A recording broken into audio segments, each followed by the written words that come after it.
Hello everyone. In today's class we'll study the characteristics of statistics. Characteristics of statistics. So we have 7 points here. First one is statistics are aggregate of facts. Second one, statistics are affected to a marked extent by multiplicity of causes. Third one, statistics are numerically expressed. Fourth one, statistics are enumerated or estimated according to a reasonable standard of accuracy. Fifth one, statistics are collected in a systematic manner. Sixth one is, statistics are collected for a predetermined purpose. Seventh one, statistics should be placed in relation to each other. So now let us study the points in detail. So let us go to the first point, that is statistics are aggregate of facts. Here, a single number cannot be considered as statistics. Because what do you mean by aggregate? Aggregate means it is the overall data, or we can say the group of numbers. So group of numbers can be called as statistics. Let me consider an example. Here you can see the example. The number of students and their ages are given. Payan is having the age of 75 and Ravi is 24 years, Suma is 38 years and so on. So if we consider only Payan, that is her age is 75. This is not statistics because we cannot conclude or compare anything from this single number. You can't even take average.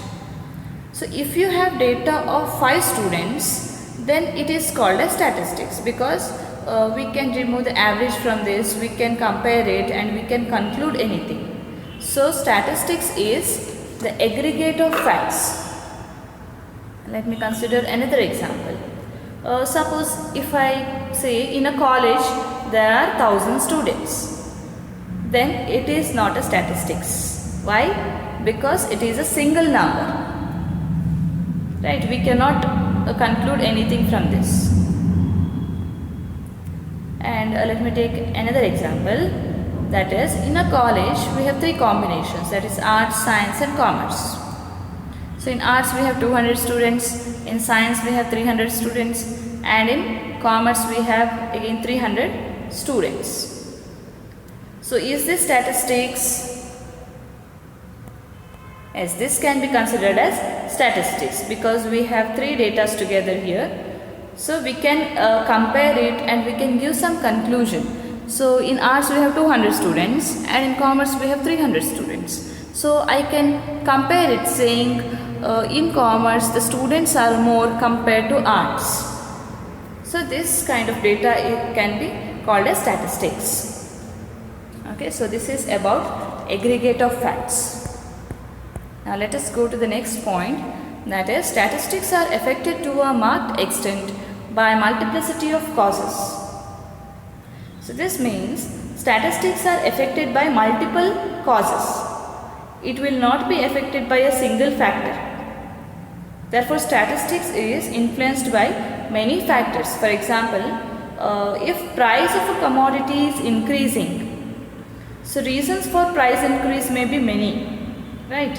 Like if demand is increased, price will be increased, or supply is less, then price will be increased, or if there is shortage of power, then price will be increased, or due to climatic changes, price may be increased.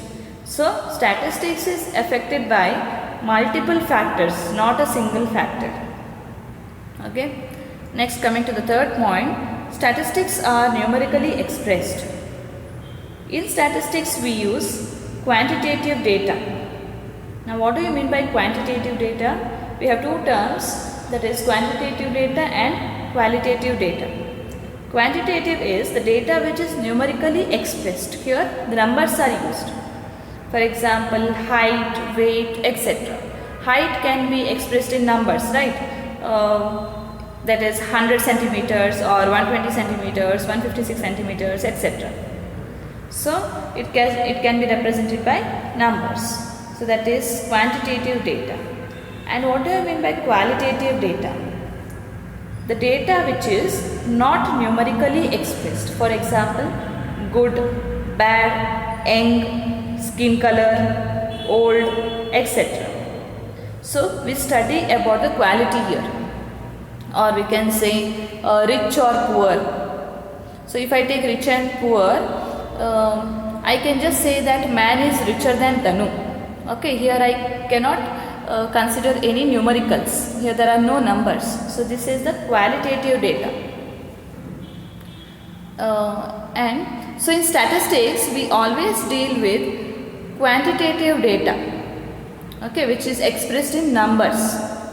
For example, height of the students in a class, weight of the students in a class. Our population is growing at the rate of 1.94 per thousand per year. So all these are statistics because we can compare it using numbers. So statistics are always expressed in numerical form. So next, coming to the fourth point, statistics are enumerated or estimated according to a reasonable standards of accuracy. So now let us see what do you mean by enumerated or estimated. Let me consider an example for this. During any function, we will just estimate that 500 people have come for the function or 1000 people have come. So this is not the exact value, right? This is the estimated value. So during large population, we use estimation. And on the other hand, suppose if I consider a class, in this class how many students are present? Then we can count and tell whether 30 students are present or whether 40 students are present, because number is less here. So this is called enumerated. Okay. So statistical data can be enumerated or estimated. Where data is less, there we use enumerated. Where data is large, there we use estimated. So here in the picture you can see on the one side I have given enumerated and on the other side it is estimated. So in the enumerated I have shown the population of India. Population of India is very vast, but we can count each and every people in the country. By using census procedure, we count each and every people. Okay, so it is called as enumerated. We can get the exact value of the population. And on the estimated, you can see a picture of Dussehra. So in Dussehra, how many people have arrived? So we can just give the estimate value saying 5,000 people have attended Dussehra or 10,000 people have attended Dussehra. So it is just the rounded off figure, or it is just the estimated value. Okay.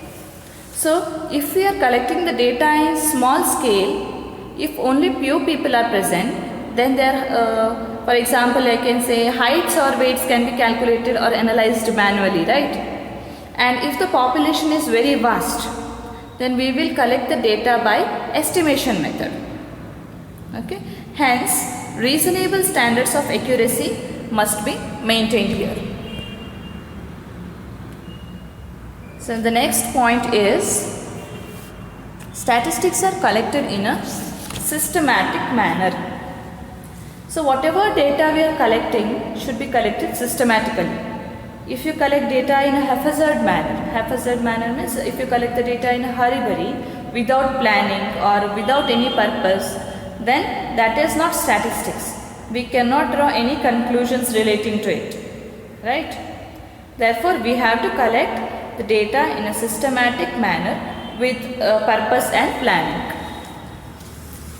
Okay. The next sixth point is, statistics are collected for a predetermined purpose. So here, whenever you are collecting the data, firstly you should know why you are collecting the data, for what purpose you are collecting data. If you collect the data without any purpose, then that is not statistics. We cannot make valid conclusions if purpose is not known. Okay. Therefore, statistics are collected for a predetermined purpose. You should know the purpose before collecting the data. Next, coming to the seventh point, that is, statistics should be placed in relation to each other. So why we are collecting this data? Because for comparison purpose. For example, if I take 3 students, that is 3 people, that is Tanuja, Manuja and Ramya. So Tanu is having 40 years, Tanu's age is 40 years and Manu's height is 5 feet and Ramya's weight is 55 kg. So these are the data, but these are not statistics because we have these data are of different kinds. Tanu's age we have taken, that is 40 years, and Manu's height we have taken, and Ramya's weight we have taken. So there is no relation between the three, right? So they are not mutually related. We cannot compare these kind of data. Whereas if heights of all the three are taken, for example, I'll consider the same people, that is Tanu, Manu and Ramya. So for all the 3 people, if I consider the height, that is Tanu's height is 4 feet, Manu's height is 5 feet and Ramya's height is 5.2 feet. Then they are related to each other because all are heights here and therefore they are mutually related. So we can compare and give any conclusion and we can arrive into any decisions. Okay? Therefore statistics should be placed in relation to each other. So thank you for watching.